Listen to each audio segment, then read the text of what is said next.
প্রিয় দিনী ভাই বোনেরা, কবরে কোন ভাষায় প্রশ্ন হবে সেই বিষয়ে ফতোয়ায়ে দারুল উলুম দেওবন্দ থেকে আপনাদের সামনে আলোচনা পেশ করব ইনশাআল্লাহ। আজকের আলোচ্য বিষয় হলো যে কবরে যে প্রশ্ন করা হবে এটি তো সহিহ হাদিস দ্বারা প্রমাণিত। এখন কোন ভাষায় প্রশ্ন হবে? আরবিতে হবে, না বাংলায় হবে, না ইংরেজিতে হবে, না সুরিয়ানি ভাষায় হবে? কোন ভাষায় আল্লাহ পাক রব্বুল আলামিন কবরে প্রশ্নের ব্যবস্থা রেখেছেন? এখানে একটি কথা ভালো করে জেনে রাখা উচিত। সঠিক উত্তর দেওয়ার জন্য প্রশ্নের ভাষা বুঝতে হবে। যদি কোনো পরীক্ষার্থী প্রশ্নের ভাষা না বোঝে তাহলে সে সঠিক উত্তর লিখতে পারবে না। অনেকেরই প্রশ্ন জাগে যে কবরে যে প্রশ্ন হবে সেই প্রশ্নের ভাষাটা কি হবে।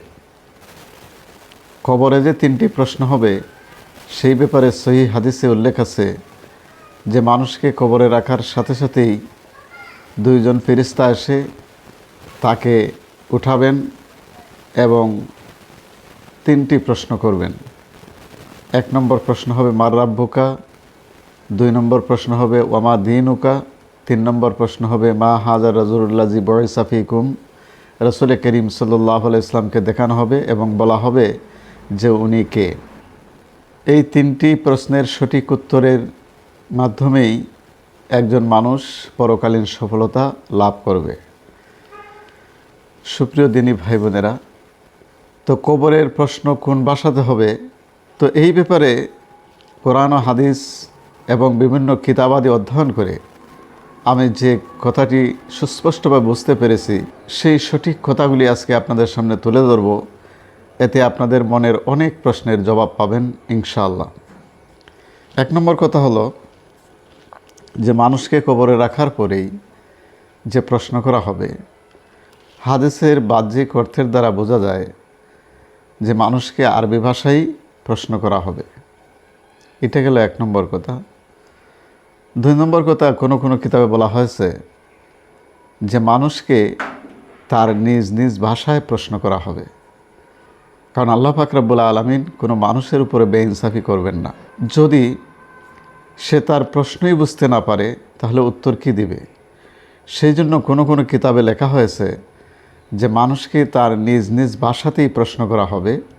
সে যদি ইংরেজি ভাষার লোক হয় ইংরেজিতে প্রশ্ন হবে, যদি বাঙালি হয় তাকে বাংলায় প্রশ্ন করা হবে, উর্দু ভাষী হলে উর্দু ভাষায় প্রশ্ন করা হবে। এক কথায় কবরের ভাষা নিয়ে কোনো টেনশন করার কারণ নেই। যে যে ভাষার লোক আল্লাহ পাক রব্বুল আলামিন সেই ভাষাতেই তাকে প্রশ্ন করাবেন। 2 নম্বর কথা হচ্ছে যে কবরে যে প্রশ্ন হবে সেই প্রশ্নের বিষয়টি একটি গায়েবের বিষয়। সেখানে কিভাবে মানুষকে ওঠানো হবে, কিভাবে প্রশ্ন করা হবে, কোন ভাষায় প্রশ্ন করা হবে, এটা সম্পূর্ণ আল্লাহ পাক রব্বুল আলামিনের গায়েবী একটি বিষয়। এই বিষয়ের উপরে ঈমান রাখাই একজন মুমিনের কাজ। সেখানের অবস্থাটা কি হবে সেটি জানার মধ্যে আমাদের কোনো ফায়দা নেই। এই জন্য এই বিষয়ে শুধুমাত্র ঈমান রেখে নীরবতা পালন করাই বুদ্ধিমানের কাজ। নীরবতা কেন পালন করব? যে গায়েবের বিষয়গুলি তো আল্লাহ পাক রব্বুল আলামিন মৌলিক বিষয়গুলি আমাদেরকে জানিয়ে দিয়েছেন, কিন্তু তার কাইফিয়ত, তার অবস্থা আমাদেরকে জানাননি। এই জন্য তার উপরে বিশ্বাস করেই এত গভীরে না যাওয়ার জন্য আমাদেরকে বলা হয়েছে, এবং এটার মধ্যে মানুষের সবচেয়ে কল্যাণ নিহিত।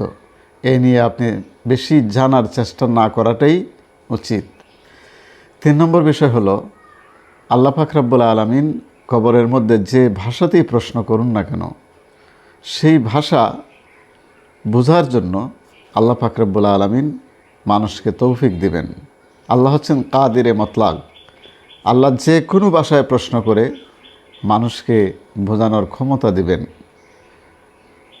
বাঙালি মানুষকে যদি আরবিতে প্রশ্ন করা হয় সাথে সাথেই এমন সিস্টেম রাখা হবে, ট্রান্সলেটের ব্যবস্থা রাখা হবে।